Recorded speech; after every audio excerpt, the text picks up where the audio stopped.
Bienvenidos todos al segundo seminario del SERA. Yo soy Alberto Laguarda, tenemos a Lucas Tamargo y a Jaime como representantes de la asociación Sunio. Nos dedicamos a la historia de la religión y demás. Y bueno, yo creo que Ana no necesita mucha presentación, pero por si acaso la vamos a hacer como toca protocolariamente. Y es que la doctora Ana Mayorgas Rodríguez es profesora titular de la Universidad Complutense de Madrid desde 2018, aunque ha estado vinculada a la misma desde el año 2010, corrígeme. Hemos de remarcar entre su dilatada trayectoria una beca postdoctoral MEC Fulbright en la Universidad de California, Berkeley. Más allá del ejercicio de su actividad docente, es directora gestora del Grupo de Investigación Ciudades Romanas, si no me equivoco, de la propia Universidad Complutense también, miembro del Consejo de Redacción de la revista Gerión y además es miembro de la Comisión de Coordinación del Máster Interuniversitario en Historia y Ciencias de la Antigüedad, que si no estáis cursando, deberíais cursar, impartido por la Universidad Autónoma y la Universidad Complutense de Madrid.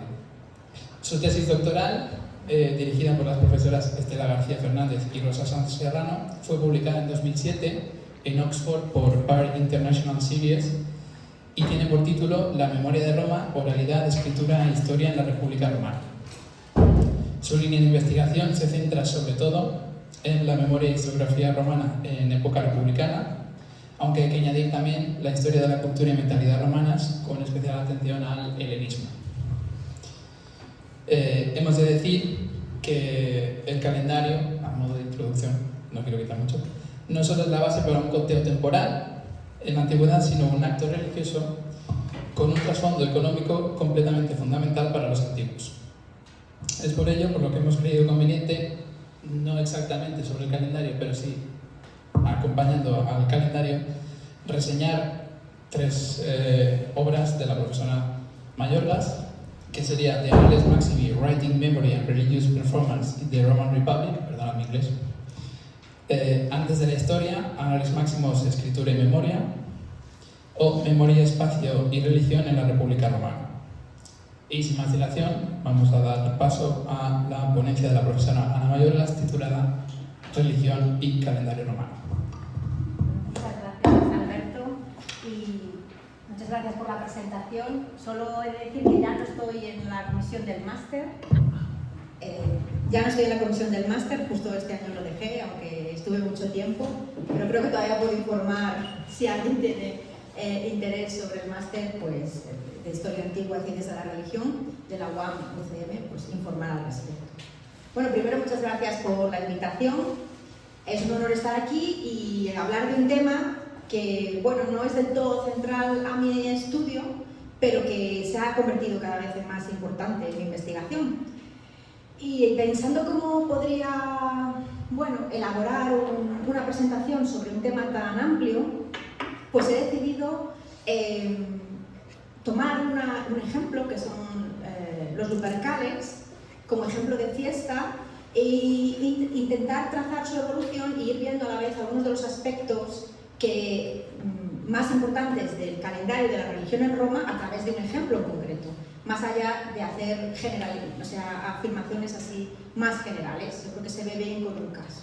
Pero antes me gustaría, espero no pasarme el tiempo, hacer alguna consideración sobre las fuentes, porque una de las cosas más importantes sobre el calendario y la religión en Roma es que no tenemos fuentes que nosotros diríamos sacerdotales. Es decir, no hay fuentes que emanen de los propios protagonistas principales, sacerdotes, en este caso en Roma. Probablemente algunas fuentes había al respecto, libros sacerdotales sabemos que existieron, esos se han perdido. Lo que no queda tan claro es que en alguno de ellos hubiera una verdadera exposición y explicación detenida del calendario en Roma. Probablemente no la había. Entonces, ¿qué tenemos? ¿Cómo podemos estudiar el calendario, ¿no? y la religión romana? Pues tenemos fuentes importantes, pero que hay que tener en cuenta que su finalidad no es la de una exposición clara religiosa. Por ejemplo, tenemos los fastos de Ovidio. Ovidio es un poeta de época de Augusto y una de sus obras principales es precisamente una presentación poética del calendario en estos fastos, es un poema, pero solo llega hasta junio, porque solo escribió 6 libros. Al parecer da la sensación de que su destierro por Augusto pues le quitó las ganas de seguir escribiendo, le quitó las ganas de todo. El pobre Ovidio lo pasó fatal en el Mar Negro. Y ahí quedó. Entonces, bueno, tenemos una exposición que es poética de Ovidio sobre las fiestas de los 6 primeros meses, a mes por libro.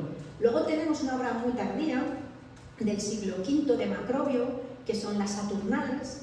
Es un diálogo muy erudito que se celebra durante mediados de diciembre, ¿no? Durante esta fiesta también muy importante romana, las Saturnales, un diálogo en el que se habla de muchas cosas, pero entre ellas de fiestas religiosas y religión romana, pero es del siglo V, es tardío, o sea que también hay que tener ahí en cuenta la cronología, es ya muy posterior. Y luego que es una visión anticuaria, nuevamente no es una visión sacerdotal, ¿no?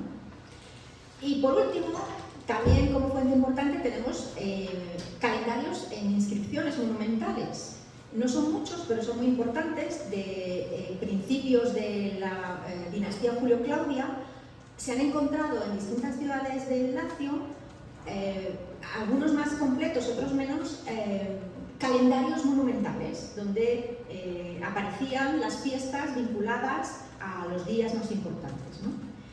Y todos son de época imperial, menos uno, que es prejuliano, ¿no? Es antes de Julio César y es muy interesante, es el único que muestra el calendario antes de la reforma de Julio César. Y ahí también hay que tener cuidado, porque a veces se ha, bueno, especulado con la idea de que son copias de un calendario original y que por tanto es una versión oficial del calendario, pero una de las cosas que más llama la atención a los investigadores es que no concuerdan. No todos los calendarios remarcan las mismas fiestas, en unos aparecen las fiestas, en otras no. Entonces, da la sensación de que no es un calendario oficial que se estuviera extendiendo, que por otro lado no va más allá de ciertas ciudades del Lacio, no lo tenemos en otros sitios documentado, y en temprano imperio. Pero bueno, sí que es importante, es otra fuente muy importante, muy citada, estos calendarios monumentales, que probablemente estaban algunos de ellos en lugares públicos, o sea, no eran en casas privadas, sino en lugares públicos que lo podía ver la gente que habitaba, ¿no? En esas ciudades. Así que esto es lo que tenemos. Y luego muchas referencias indirectas en muchas otras fuentes que en realidad tienen otros objetivos, pero que van citando fiestas y tradiciones religiosas de manera secundaria. Así que con todo eso tenemos que trabajar, o tiene que trabajar el historiador de la religión. Y no siempre es fácil, y como digo, nos falta esa reflexión desde la propia religión, ¿no? De un sacerdote que nos explique por qué esta fiesta, ¿no? Da la sensación de que el politeísmo nunca trató de explicar su religión, ¿no? Le parecía algo tan obvio que no necesitó escribir libros. Luego, el cristianismo sí que va a necesitar mucho explicarse a sí mismo, y va a desarrollar la teología, ¿no? Y muchas disciplinas para entender la propia religión cristiana, pero los paganos parecían darlo por supuesto sin mayor explicación.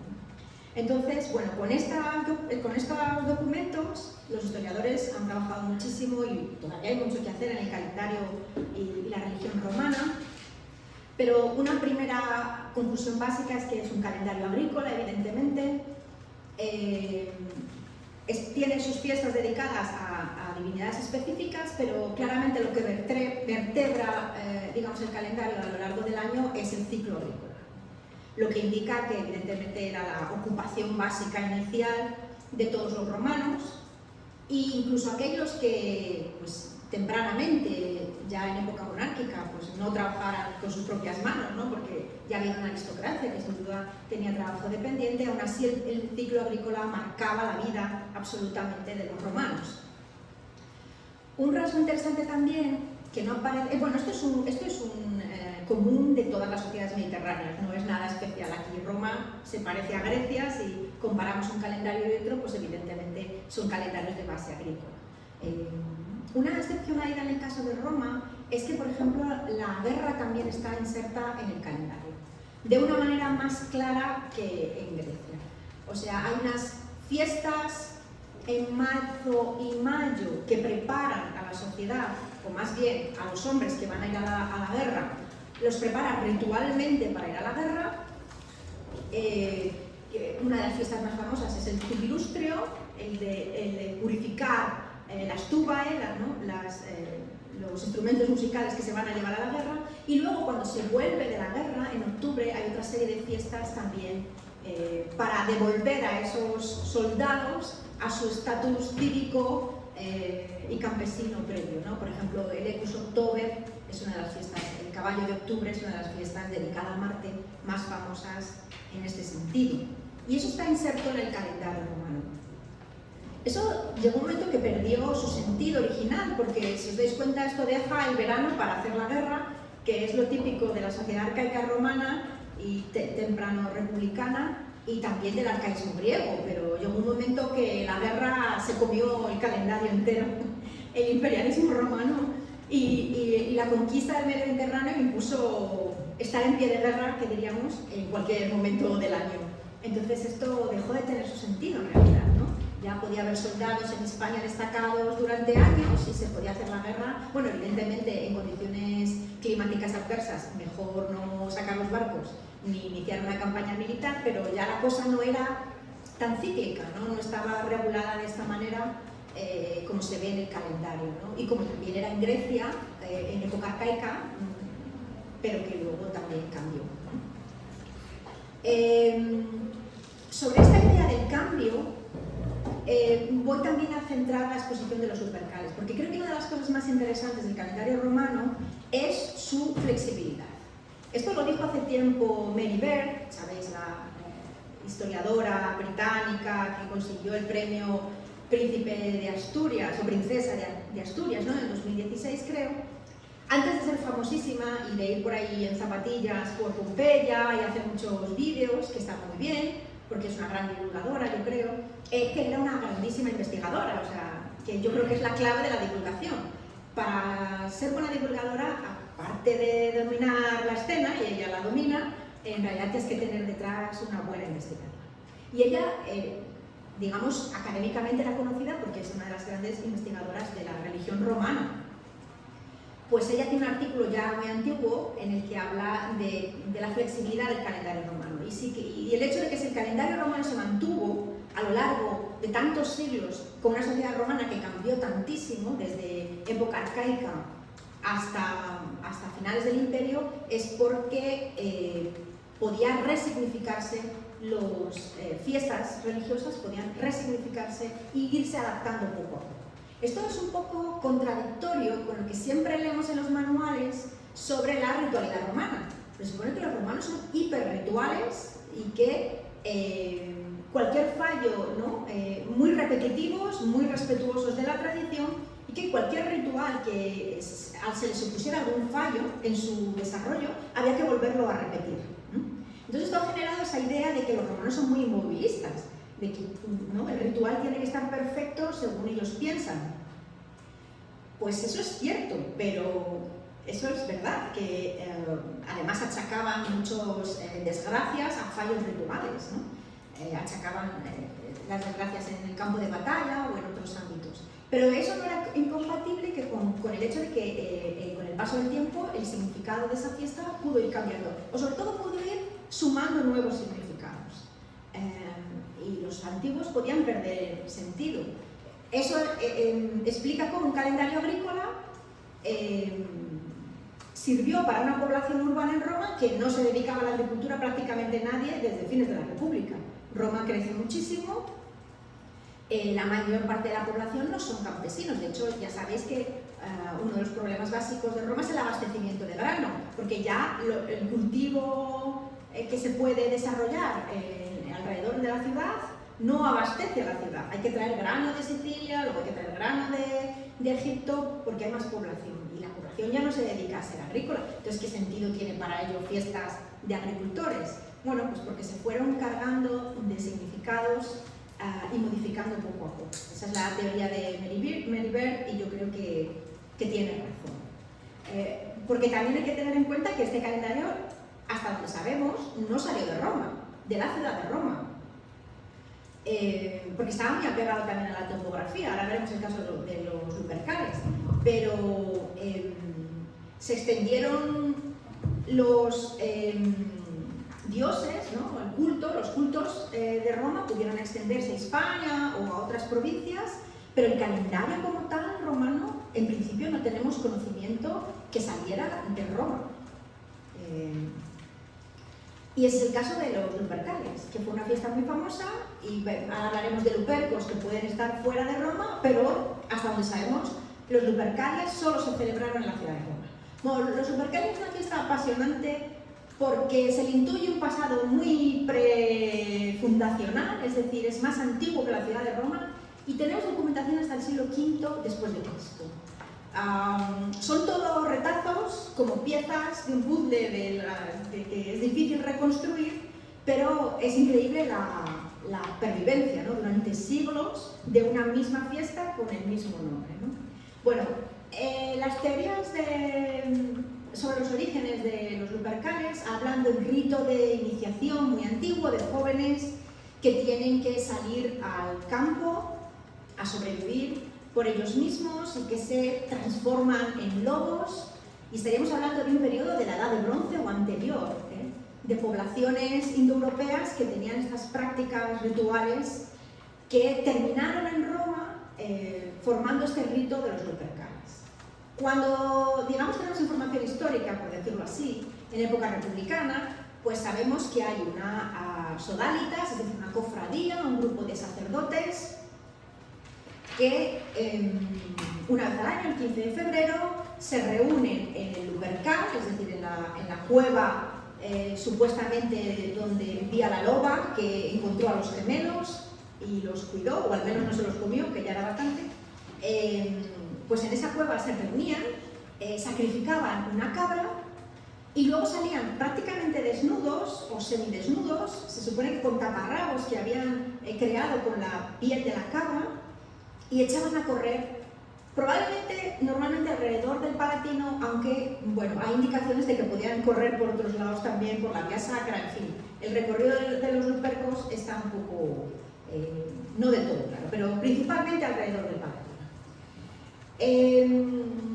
¿Qué interpretación tiene la fiesta en época republicana? Pues es una fiesta del mes de febrero, entonces el mes de febrero es el mes de la purificación.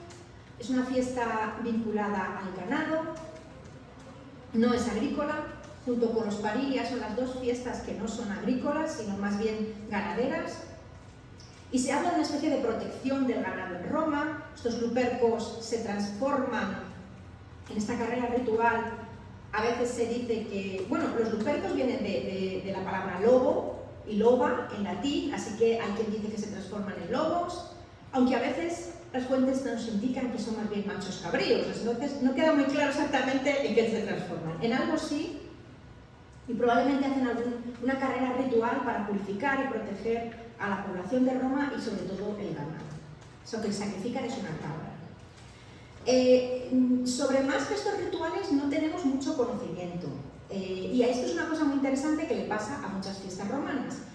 Plutarco, que como sabéis es un autor de época imperial, que escribió unas vidas paralelas, y las dos primeras son Teseo y Rómulo.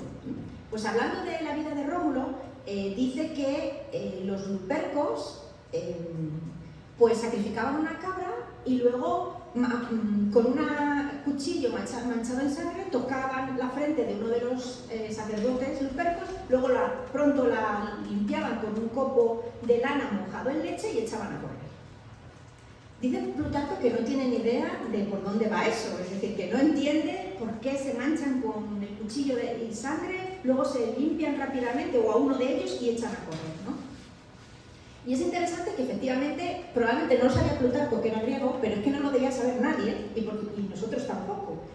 ¿Por qué? Pues porque frente a la experiencia griega, por ejemplo, en la que el ritual está muy vinculado al mito, y se explica por el mito, y tiene un sentido por el mito, en Roma no tenemos mitología romana. Entonces no tenemos una historia original que nos cuente por qué hacían eso, por qué por qué se manchaban de sangre la frente y luego lo volvían a limpiar. El rito queda sin explicar en Roma, no tiene una explicación mítica. Pero luego le encontraron algunas otras explicaciones, y una de las explicaciones que encontraron al rito, no ya a este acto del sacrificio, sino más bien a la carrera, fue que estos lupercos lo que hacían era rememorar la vida de Rómulo y Remo cuando eran pastores y corrían pues semidesnudos por el campo, vivían en un mundo prefundacional, no había ciudad, eran muy rurales, muy agrestes y tenían este tipo de vida. Así que en Roma un poco la historia sustituye al mito a la hora de explicarlo, pero muy probablemente no está en el origen, sino que es algo que luego se fue sumando, es un significado que se sumó a la fiesta en época republicana sin que podamos saber exactamente cuándo, para interpretarla y además tener una forma de recuerdo de los orígenes, porque en Roma no hay una forma ritual de recordar los orígenes, al contrario que en el mundo griego. Aquí Roma no es una sociedad que cree héroes en el sentido griego, no hay mitología y no hay héroes. Entonces, sabes que en el mundo griego es muy típico pues tener un héroe fundador de la ciudad y normalmente un culto. En el caso de Atenas y Teseo es el más famoso. Bueno, eso no existe en Roma, entonces no hay un culto a Rómulo, tampoco a Remo, que lo mató su hermano antes, no le dio tiempo. Así que recordaban los orígenes de otra manera, ¿no? Especialmente en los Lupercalia o los Lupercales, y otra fiesta del 21 de abril que se llama Parilia, los Parilia, que nuevamente es una fiesta del ganado y que va a pasar a los calendarios, eso que os he comentado antes, como el día del nacimiento de Roma, el día en que la ciudad fue fundada. Así que esto es un importante significado que se le sumó a la fiesta de los Lupercales, pero además hay otro.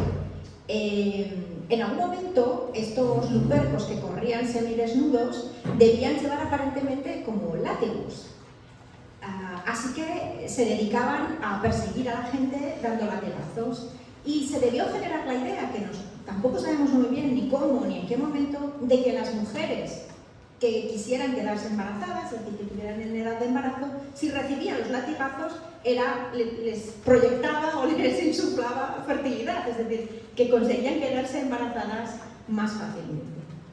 No sabemos de dónde viene esta idea y normalmente no tenemos mito, así que no sabemos explicar el rito. No sabemos muy bien por qué se generó, pero va a proyectarse durante todo el imperio. Esta idea de que las mujeres en edad fértil, si son azotadas o si son alcanzadas por los latigazos de los lupercos, pues tienen más posibilidades de dar a luz. Así vemos que se mantuvo esta carrera ritual durante toda la República, hasta el punto de que se debió convertir en un rito muy pintoresco y extraño, porque son los únicos sacerdotes, que llamamos así los lupercos, que no van vestidos adecuadamente para la religión romana. Van desnudos o semidesnudos, y ya en la crisis de la República tiene Cicerón algún comentario de que le parece un rito un poco tosco, poco adecuado para la dueña del Mediterráneo, ¿no? como es Roma. Pero la cosa se mantuvo.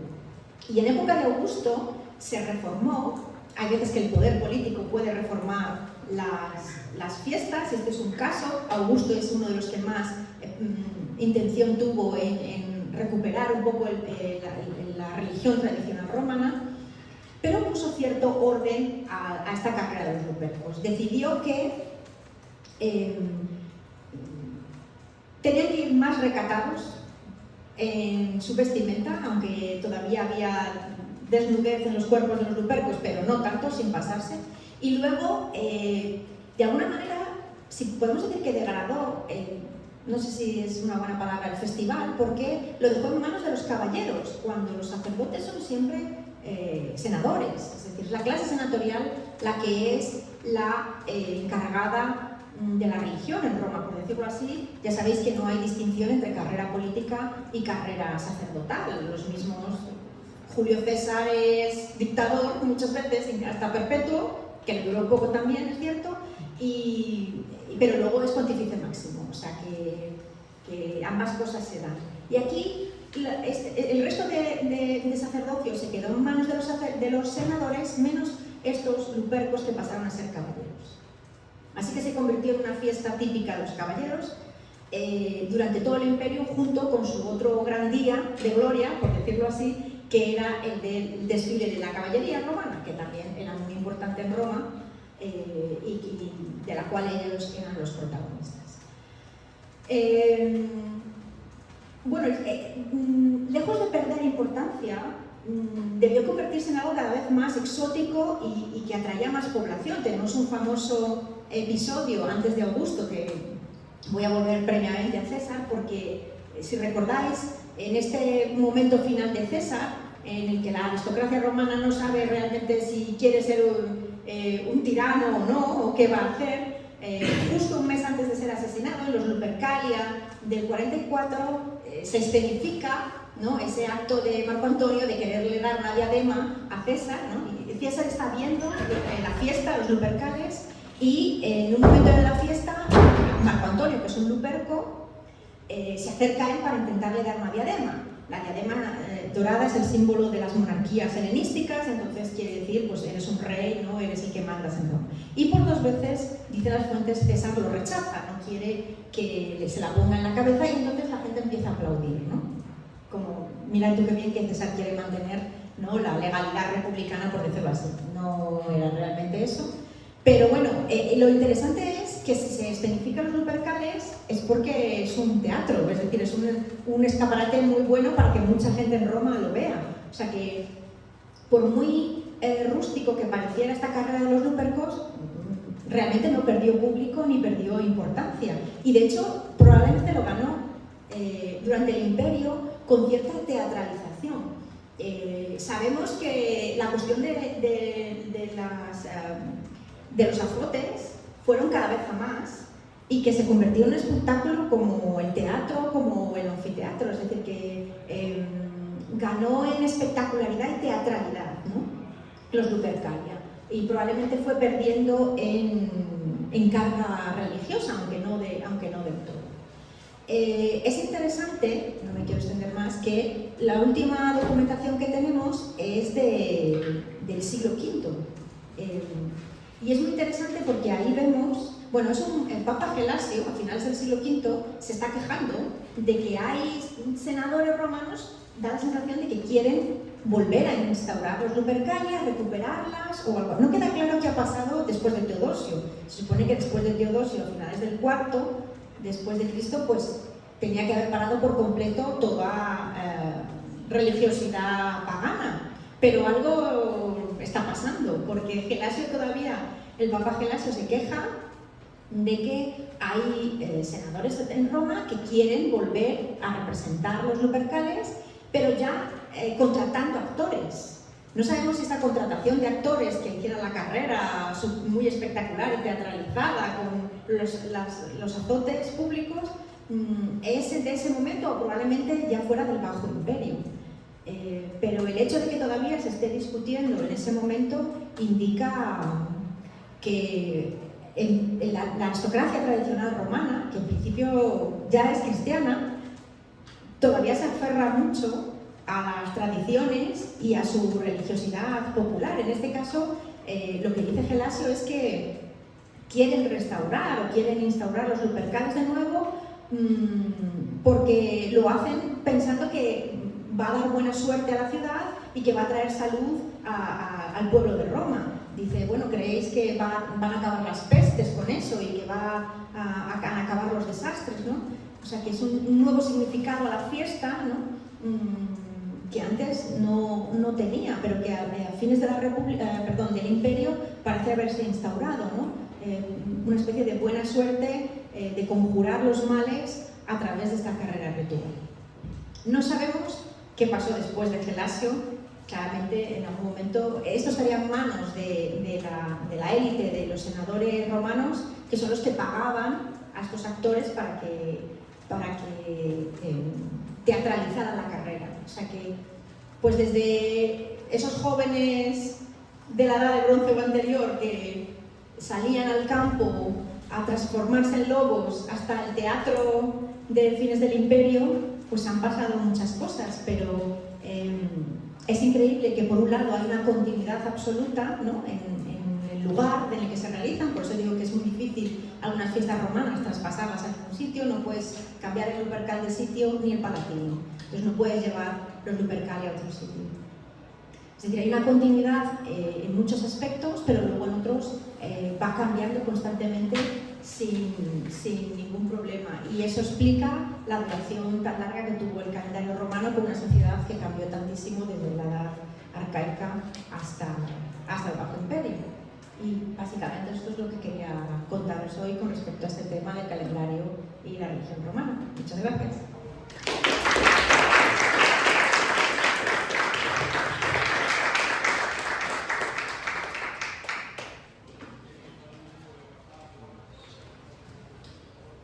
¿Sí? ¿Hacemos con el micro? Sí. Sí. Bueno, yo te voy a hacer una aportación porque cuando has dicho lo de la asociación entre la sangre, la leche y la lactancia, como lo vemos, me ha acordado de que habrá pasado un mes, yo haciendo textos sobre Calígula, encontré un historiador del siglo XVI que decía: esto no está en la fuente, estas son historiadores del siglo XVI, que la matrona de Calígula, su nodriza, se untaba los senos con sangre para darle mamar. Que en un principio puede parecer que viene su leyenda negra, a ese toque de sadismo, de que le venía de cuna y tal, pero yo le escribí en mi director de tesis preguntándole por el tema, y me dijo que cuando un niño en Roma de bebé pues estaba muy escuálido, muy frío tal, las matronas podían usar la sangre mezclada con la leche para aportar nutrientes adicionales. Entonces por ahí van los tiros cuando se mezcla la sangre con la leche en el ritual de Lupercal. No sé si te cuadra. Sí, bueno, solo tenemos este dato en Plutarco. Solo lo tenemos en Plutarco, no nos cuenta nadie más de qué va el reto. Y se supone que primero manchan con sangre y luego mojan un copo de la lana del animal que han sacrificado, se supone, en leche y se lo limpian. O sea, es como te toco con sangre y te limpio inmediatamente para que no te quede marca, ¿no? Y de ahí salen transformados. Esto lo están haciendo en el Lupercal. Tiene que ver, claramente este ritual tiene que ver con que se están transformando, han entrado normales, por decirlo así, y van a salir lupercos a correr por el Palatino. La verdad es que es interesante buscar en la religión romana y en la vida romana en general qué puede haber, ¿no?, con respecto a la leche y a la sangre, como lo que tú nos estás contando, ¿no?, de la infancia. Pero la verdad es que los historiadores no han sabido concluir qué es lo que está sucediendo ahí. Y lo interesante es que el propio Plutarco diga que para que un historiador antiguo, o sea, para que un autor antiguo no te dé una solución, la que sea, es difícil, ¿no? Es decir, que siempre tienen explicaciones para casi todos los autores antiguos, pero aquí Plutarco calla como diciendo: aquí me habéis pillado, no tengo ni idea de por qué. Plutarco era un hombre, igual no estaba muy al día de las técnicas de las nodrizas. Es cierto, pero cuidado que Plutarco escribió Moralia y sabe mucho de cosas de las costumbres romanas y habla bastante de las mujeres romanas. No sé yo si se le escapa o simplemente no hizo la asociación o realmente la asociación no va por ahí, no lo sé, la verdad. Vamos, a día de hoy la investigación no da respuesta, porque además, como digo, solo tenemos a Plutarco, o sea que, vamos, no se duda que realmente sería un acto ritual antiguo, no de época de Plutarco, pero ya más ahí queda. Y otra pregunta. ¿Sí? Hablando del calendario sobre la reforma de César. Sí. El que impulsa la reforma del calendario de César es un egipcio que conoce Alejandría, no me acuerdo cómo se llamaba, un astrónomo, que se lo trae a Roma para que diseñe la reforma del calendario. Y entonces mi pregunta es, si podemos saberlo, ¿hasta qué punto hay influencia de la religión egipcia o de sus ciclos, de sus días festivos, lo que sea, en el calendario romano post-juliano? Vale. Pues yo creo que lo que hace César es coger a los expertos en astronomía y calendario, es decir, los que observaban más el cielo de lo que lo hacían ya los romanos, que no lo hacían mucho, para intentar dar una solución a ese calendario que tenían, que en principio se regía los meses por la luna, pero el año se regía por el sol. Entonces, claro, al regir los meses por la luna iban acumulando un desfase con respecto al año, ¿no?, solar. Entonces tenían que sumarle días, ellos lo hacían en febrero, a finales de febrero sumaban días cuando el pontífice lo decidía. Entonces, yo creo que César, que es pontífice, él mismo, decide acabar con eso y fijar, porque la historia del calendario en época republicana es la de fijar cada vez más las fiestas, fijar los idus, nonas, calendas, todo fijarlo, que no esté al arbitrio, por decirlo así, de los pontífices y de los sacerdotes que tenían que ir decidiendo, igual que los días fastos y nefastos. Entonces, como Julio César es el último punto de eso, a partir de ahora ya no va a haber duda, porque vamos a tener un año bisiesto, es el calendario que nosotros tenemos, que es el calendario juliano. Y aquí todo el mundo va a poder predecir todo, en años adelante, ¿no? Y yo creo que se trae expertos que sepan hacer la mejor reforma técnicamente. Yo creo que no hay tanto influencia de la religión, ¿no?, egipcia, oriental o griega, sino como gente que conoce muy bien los giros de la luna y los del sol y los de la tierra alrededor del sol para acertar en cómo hacer la reforma casi definitiva. No es la definitiva, pero casi la definitiva. Yo creo que va por ahí. Eran alejandrinos, ¿no? Efectivamente, el calendario egipcio, pero los alejandrinos sí que conocían en astronomía y demás. No me acuerdo tampoco del nombre, pero era un señor de Alejandría. Sí, es para quien conoce más exactamente sobre este tema, que asesoren para hacer la reforma definitiva y que el calendario sea completamente predecible, porque no lo había sido antes. Estaban los científicos, entre comillas, en la época. Exactamente. No sé si alguien... Sí, no hace falta. ¿No hace falta? Ovidio, en Fastos, hace una explicación mitológica de todas las festividades de los fastos, para la redundancia del título. Es que nos lo leímos, pero no recuerdo la explicación que le da a Lupercalia, pero le da alguna, seguro. Sí. Ovidio es de época de Augusto. Ya ha asimilado toda la mitología griega y la está latinizando. Entonces, en casi todas las fiestas su perspectiva es la misma. Te voy a dar una versión griega, un vínculo de esta fiesta con lo griego y otro con lo romano. Entonces, en los Lupercalia lo que habla es de Evandro, de la llegada a pre-Roma y de cómo esa fiesta, ¿no?, de los Lupercales es en origen griego. Es Arcadia, efectivamente. No es Arcadia, esto evidentemente es una fiesta local romana que no tiene nada...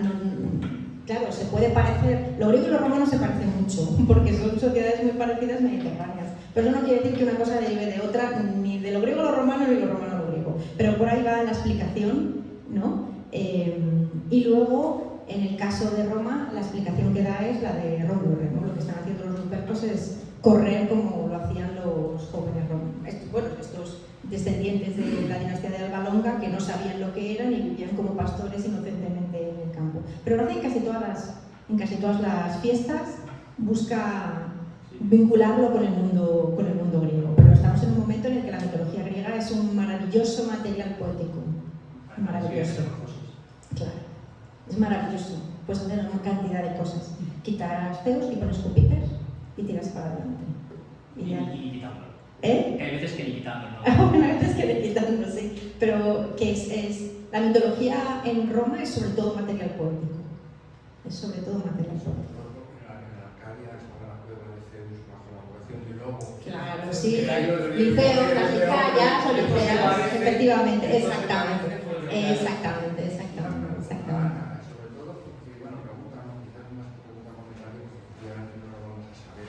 Es ese pozo de estas fiestas, ese pozo popular, que fíjate, no se ha perdido, aun cuando se ha desaparecido ya, digamos, en las altas esferas, el porqué de la fiesta. Y sin embargo, la gente tenía el apego, y las gentes posteriores también casi sin saber por qué, pero seguían haciendo la fiesta.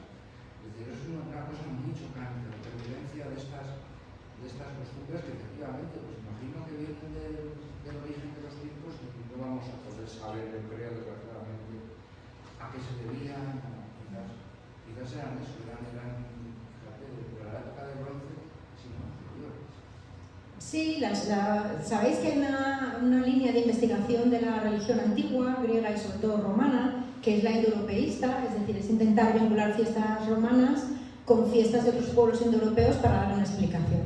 ¿Y no se ha logrado, digamos, buscar paralelos entre...? Bueno, pues el paralelo es el de las jóvenes, hay ejemplos en otras culturas indoeuropeas de jóvenes que abandonan el grupo, es un poco la idea del versacrum, que también está en otros lugares de Italia, de jóvenes que tienen que abandonar el grupo y sobrevivir, como transformándose en animales salvajes, sobre todo lobos, como un rito de iniciación para luego volver a la comunidad. Pero claro, luego eso no es un rito de iniciación. El joven romano tiene otros ritos de iniciación que no son ya los lupercales, o sea que podrían estar en el origen, pero luego el significado, digamos, histórico, si queremos decirlo así, era distinto. Sí, tiene mucha pervivencia. Mientras esté en manos de la élite, porque era un escaparate, primero para los senadores romanos y luego para los caballeros, era su momento de gloria, por decirlo así, delante de la comunidad, en el centro de la ciudad. Y efectivamente no lo abandonaron a pesar de que tuvo que cambiar el significado porque el tiempo cambió mucho. Yo tengo una pregunta un poquito más abierta y sería el papel institucional, ¿no?, del Rex o del Pontifex Maximus, dependiendo de la instauración de Rex Sacrorum y el Pontifex Maximus en la instauración de lo que viene a ser el calendario anual. Es decir, cómo va a regir Roma su tiempo. Y es una pregunta un poco abierta, es decir, para que también introduzcamos un poco la institucionalización y el uso institucional del calendario. Bueno, la teoría es que, bueno, sabéis que el Rex Sacrorum es un sacerdocio republicano muy antiguo y que, bueno, la teoría más extendida es que lo que hace es heredar las funciones religiosas del antiguo Rex. Entonces expulsan a Tarquinio, pero claro, los reyes tenían un importante número de atribuciones religiosas. Entonces, vale, no queremos que nos gobierne una persona, pero ¿qué hacemos con todas las atribuciones religiosas? Pues se las volcamos a un sacerdote en concreto que va a ser rey, pero solo para lo sagrado. Para lo demás no vas a ser rey. Para lo demás ya en la aristocracia nos organizamos. Y en realidad es el Rex Sacrorio, el pontífice, el que tiene en sus manos la de todo, es decir, va anunciando las calendas, las nonas, los idus, va decidiendo. Originalmente no hay nada establecido ni fijo. Se tienen que ir anunciando las fiestas, se tienen que ir anunciando los días fastos y nefastos, y claro, eso a través, de la orientación, de la observación de la luna. Ellos van decidiendo cuándo se tienen que celebrar y se anuncia. Llegó un momento, eso ritualmente y en una mentalidad arcaica debería tener mucho sentido, pero se hizo cada vez menos útil para una aristocracia romana que necesitaba mayor planificación. Ya sabéis que en los días nefastos no se puede hacer nada públicamente, ni políticamente, ni militarmente.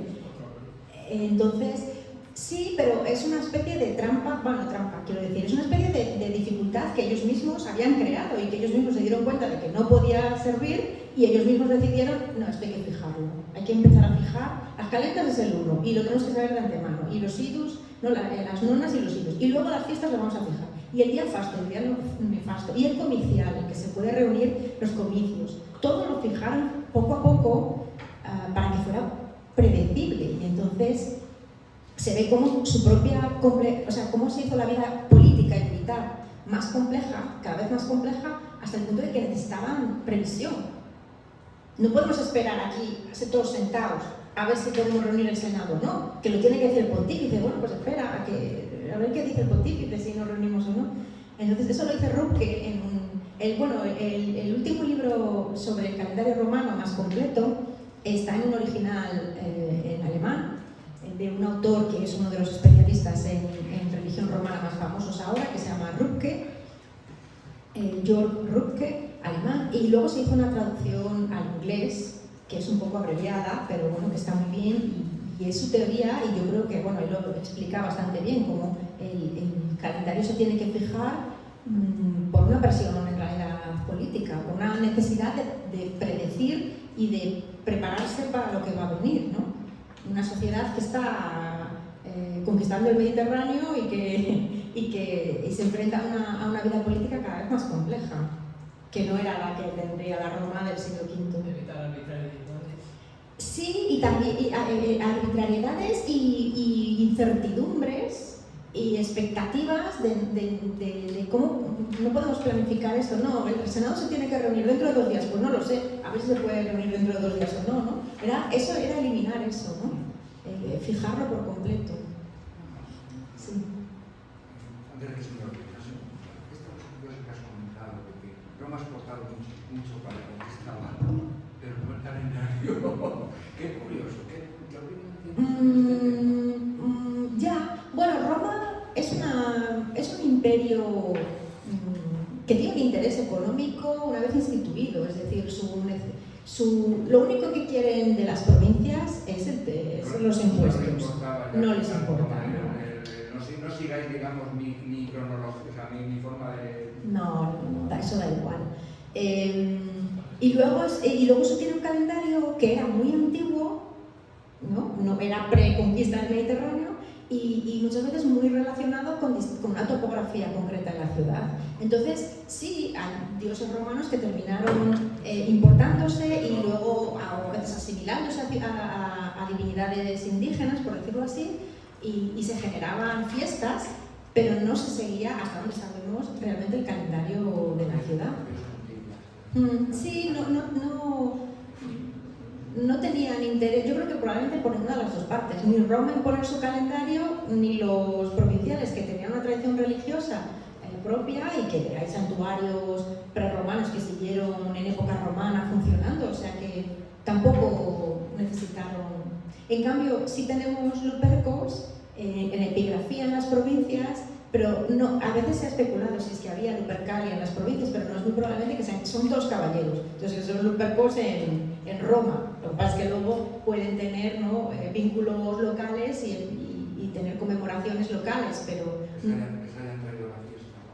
Sí, no, realmente lo más probable no es que se hayan traído la fiesta, sino que han sido iniciados, es decir, que estaban aceptados en el grupo de los lupercos porque son caballeros, porque es que coincide que todos son caballeros. Entonces, sí. Puede ser que se vincule, ya, no tengo ni idea, que por ser caballero y el título de sacerdocio luperco esté relacionado al título de caballero, aunque no haya sido iniciado en un rito de lupercal en Roma, también te llames luperco por la vinculación que se hace a partir de Augusto de luperco a el ordo ecuestre. Sí, lo que no sabemos es si todo el ordo ecuestre eran lupercos. Lo que sabemos es que los que se convertían en lupercos venían del ordo ecuestre. Y a partir de Augusto todo esto está en manos del emperador. Está todo en manos del emperador. Él decide quién es ecuestre y quién no, quién asciende a senador y quién no, y quién entra a los sacerdocios o quién no. Digamos que se buscaba a estos sacerdotes dentro del grupo del ordo ecuestre. Pero no quiere decir que todo miembro del ordo fuera a ser sacerdote. No sé si me explico. Sí, sí, claro. Entonces necesariamente todos estos caballeros que están en las provincias necesariamente vienen de Roma. Sí, o pueden venir de las provincias, pero le han hecho caballero en Roma. Le han hecho caballero en Roma. Es decir, a ti te van a nombrar miembro del ordo ecuestre el emperador. Te va a permitir. Tienes que tener muy buena economía. Cuando cumplas el requisito económico y luego méritos, pues te pueden promocionar. Normalmente vas de la mano de alguien que te va a recomendar al emperador y te va a incluir en el ordo ecuestre. Puedes haber nacido en Roma, puedes haber nacido en Italia o puedes haber nacido en las provincias. Si a tu familia le ha ido muy bien... Claro, pero si has nacido en las provincias, heredas el título, o sea... En principio tienes que tener la capacidad económica, No es directamente heredable. Del Lord de Cuentas se puede caer como se puede caer del Lord senatorial. Es verdad que hay cierta continuidad. Si eres capaz de mantener el patrimonio familiar. Pero entonces, perdón. Sí, no. Si consigues mantener el patrimonio familiar y consigues heredar el título de caballero, Sí. Para ser Luperco deberías ir a Roma e iniciarte. No Sí, puedes deberías ir heredar- a Roma, sí, el emperador te tiene que conocer. No puedes heredar el título de Luperco. No. Los sacerdocios no se heredan, te tienen que nombrar. Como sea. En origen era cooptación, en época de la crisis de la República, por el contagio de las magistraturas y la crisis política, algunos de los grandes sacerdocios pasan a ser votación, elección popular, es decir, el pueblo te tiene que elegir. Y luego cuando llega el emperador vuelve a ser, hagas ya lo que el emperador diga. Te tiene que elegir, te tiene que seleccionar. Así que te tienes que portar bien. Sí. Claro. Pues terminamos aquí. Pues muchas gracias por las preguntas y por la invitación, por supuesto. Gracias.